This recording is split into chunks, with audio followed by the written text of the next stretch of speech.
Are we in this thing alone, or are we in it together? Artist A-Track. He uses DJ software designed in New Zealand by a company called Serato, a Kiwi startup whose success has become a problem. Regulators have blocked the company's sale to an overseas competitor. They can't reap the rewards. Yes, they can. They don't think it's fair. They can reap the reward. What does the decision mean for local tech investment? The effect is massively chilling. And will overseas companies now think twice before buying New Zealand made?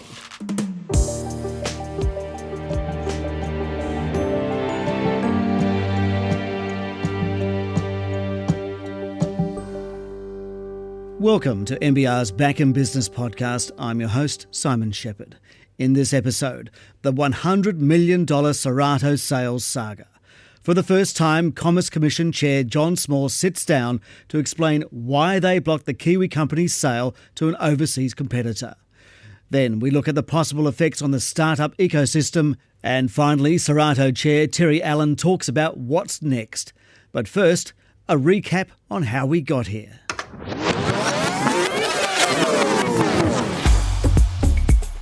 It's a classic startup story that began 20 years ago in a garage, as founders Steve West and AJ Burtonshaw recounted in an earlier NBR interview. Steve and I would show each other stuff that we were tinkering with in between, helping people with their assignments. But then we suddenly had a business, which we hadn't really intended to do. Serato's products became so widely used, artists dropped the company name in their lyrics, like Eminem. Treats my face like Serato, she cuts and scratches like a DJ, stays in instant replay. And Kanye West. You ain't got no f***ing Yeezy in Serato. And then in 2023, payday for the founders. Japanese DJ software and hardware company Alpha Theta wanted to buy Serato for $100+ million. And that's when the battle started. Rival DJ company InMusic complained to the Commerce Commission, and it initially found it appears that the merged entity may have the ability and incentive to foreclose rival hardware providers. To which Serato said, "The risk to New Zealand consumers from the proposed transaction is vanishingly small." And then accused the Commission of punishing the buyer.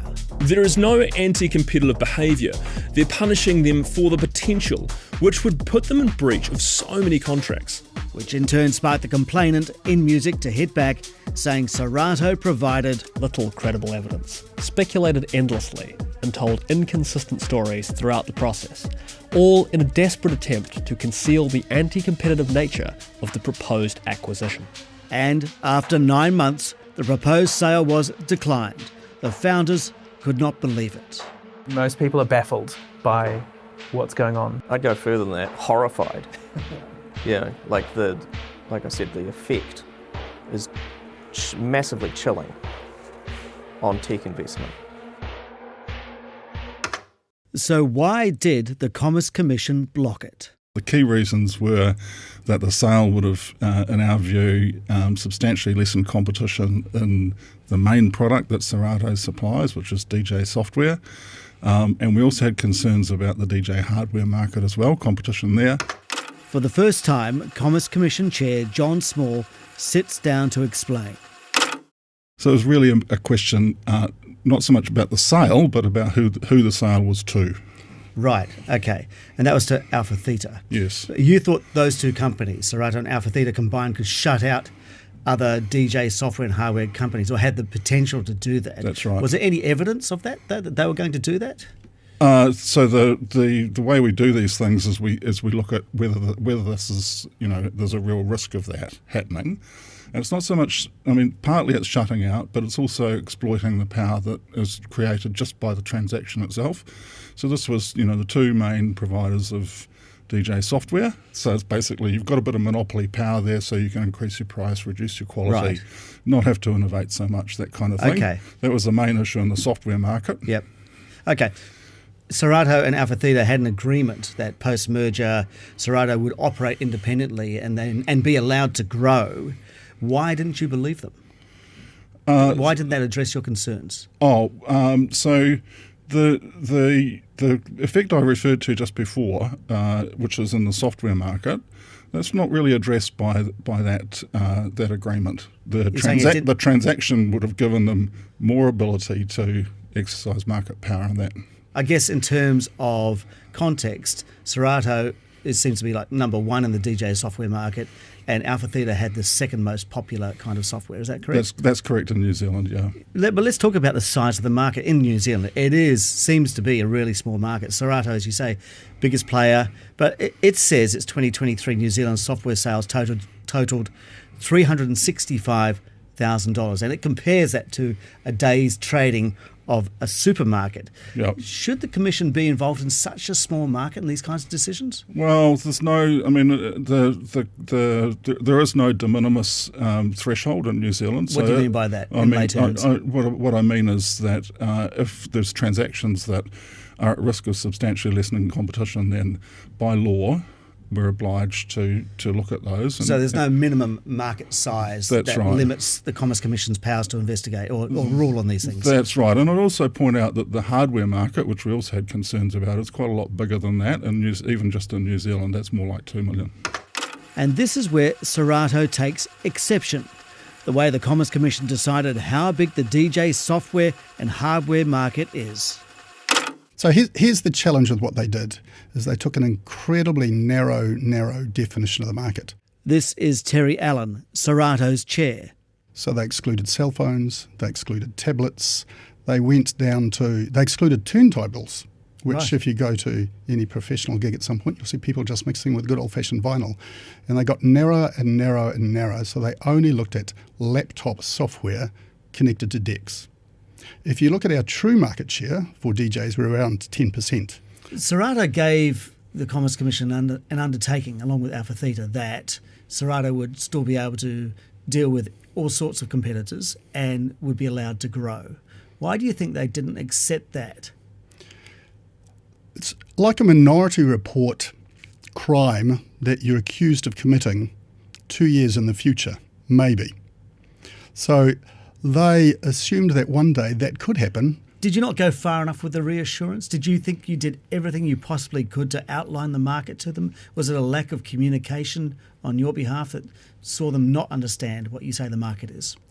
No, I don't think so. I mean, we spent probably $800,000 in lawyers. We had 3 of the most senior execs full-time on this for a year. If you look at the fact that they took a year to do this, it shows they simply just don't understand technology and they don't understand this kind of market. So they're just grappling with it. They don't understand it at all. The Commission disagrees. So obviously the Serato owners are not impressed. No. The $100 million deal is off. In their final submission, they said, and I'm just going to quote this to you, the Commission showed lack of an open mind and in particular an unwillingness to give appropriate weight to evidence provided by the merger parties. How do you respond to that? Look, I actually reject that. I've seen suggestions that, for example, we ignored the constraint from apps, which we didn't ignore the constraint from apps. If you read our decision, there's a lot in there about why, having looked at that closely, we came to the considered view that apps are not a substitute for the DJ software. So, I understand that they're annoyed about it, but I will say that none of this would have happened if they hadn't been trying to sell to a close competitor. Supermarkets, banks, telcos, I can understand, everybody else can understand, but the DJ software and hardware market seems quite inconsequential to most New Zealanders. Yeah, well, I mean, you might not be a DJ. I'm not a DJ either, but they are out there, and so as I said before, our job is to protect competition in all markets. So, I appreciate that people are concerned about that, but I'd also point out that this is not blocking an exit. This is not blocking a sale. This is really because of who they chose to sell to. Does the Commerce Commission need to be more nimble in the tech space? These companies are sitting around waiting for a decision. Yeah, and so things could have moved on quickly in the tech space and they've been left behind. I completely get the point that tech is a time time-critical industry. Yeah. We see that, for example, in the fintech sector where we're working at the moment. There's a lot of fintechs who've gone out of business in the last 12 months as a result of not being able to get into the banking market because of hindrances in that market. Right. So that's something that we're working on quite hard. But at the same time as this, we do more than one thing at a time. Absolutely, I understand. And we totally get the time-critical nature, particularly for a startup trying to get into a market in the cash burn phase. That's tough. When you look at the effect that this kind of decision has on the New Zealand tech and innovation space, I mean, do you have to consider that, or was that outside your remit? No. Look, it's part of being a responsible regulator, but there's two sides to this story, Simon. What founders have to realise and really realise, and this is not just a New Zealand thing, is that if you are going to trying to sell to your closest competitor, there probably will be competition issues. And if you just think about that for a minute, you can see why. Like if you and I both had a product and we were close competitors, you wanted to buy, you'd probably be the one who'd pay the most for mine, right? Because you're going to get some market power, you'll pay the high price, I'll get some benefit from that, and competition gets lessened as a result. So it's an ever-present problem for people trying to exit, not just in New Zealand, but anywhere else. Right. So do you sort of reject the idea that this might have a chilling effect on tech innovation and startups in the New Zealand sort of ecosystem? I think the only way it could would be if people get the wrong idea and go around talking the market down, and there's been a lot of that. Right. And that really disturbs me because I think it's completely not true. I've heard people saying, the lesson here is go and incubate your company somewhere else. That's not the lesson here. Every country in the world has merger control regimes. So that's not going to be the solution. The solution is to be really careful about who you're selling to. But the tech startup community is talking about what message the Serato decision sends to New Zealand startups and overseas investors. The message is be careful building companies here because you could be sideswept a decade from now, or in Serato's case, 20 years later, by something that you really hadn't contemplated. Robbie Paul is the CEO of Icehouse Ventures, investment funds that back New Zealand startups. The frustrating thing is that I feel like we've been making headwinds over the last few years to change the narrative that you can build big companies from New Zealand and stay in New Zealand. And you can see the ratio change, actually, of number of companies that raised from offshore investors but did not flip, right? It used to be you raise, you flip. Today, right. it was probably getting to 50-50. It could certainly lead to more of the U.S. investors regressing back to the way that they were investing, which was only to invest in companies if they were re-domiciled to the U.S. So is it a loss of trust that's at stake here? Is it trust in the New Zealand jurisdiction that's at stake? Well, it's one of the most sacred moments of a startup's journey, right, is reaching that final destination. And so to have that part of it be put at perceived risk it can create a lot of doubt. That's backed up by Serato's chair, Terry Allen. Well, I think you should be concerned because that's a consequence of the decision that they made. Since that time, I've had two serial entrepreneurs that I know well are about to start a new company. They've now decided to set that company up in Delaware. I've had several managing partners from private equity and venture capital companies that are doing portfolio reviews and determining which of the companies they should move offshore earlier. So we're going to see New Zealand-grown businesses head offshore. I think what you're seeing is a silent migration because they're not going to be public about it. They're not going to want to signal to ComCom that they're going to do that. They're not going to want to signal to the government who supports them that we're actually flipping this company early. John Small says the Commission is just doing its job. At the end of the day, we have these Kiwi tech entrepreneurs. I mean, classic story, started in a garage, poured their passion into developing what has become world-class Fantastic. product. Yeah.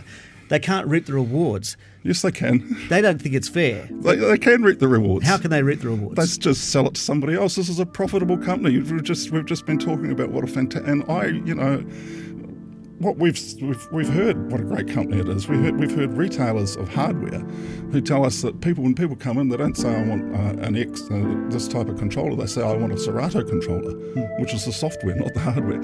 So really, fantastic success story, and this is not going to prevent them from exiting. So, what are the next steps for Serato? Terry Allen says the company won't appeal the ruling and that the $100 million plus deal with Alpha Theta is dead. So is another kind of exit on the cards. We have several predatory private equity companies that are keen to come in, and frankly they are keen to flip it, strip it and sell it back to ATC. They've got mechanisms to do that over time. The founders won't let them do this with this particular company because they are so purpose-driven. But if you're a financial investor, that's exactly what you would do. So you're saying that private equity probably won't be a contender here. What about listing it? We could list it. I don't know if it's actually worth the effort for a company this size. You'd probably need to be much larger for that. So when I look on turn on investment for that, we probably wouldn't bother. The company's fine, right? And I think the purpose of the interview is we were never here to try and change the decision of that. The company's just fine. The founders are disappointed that it can't go to the best home it could have, both for DJs and for the staff that are working in the company, and to create an ecosystem around music in New Zealand.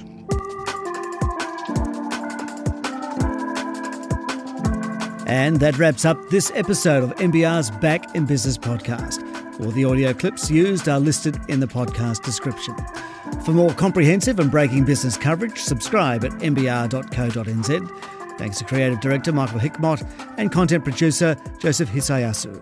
Our next episode features the man who's been the public face of business in New Zealand for 8 years. Why is he calling it quits? That's next week. I'm Simon Shepherd. We'll catch you then.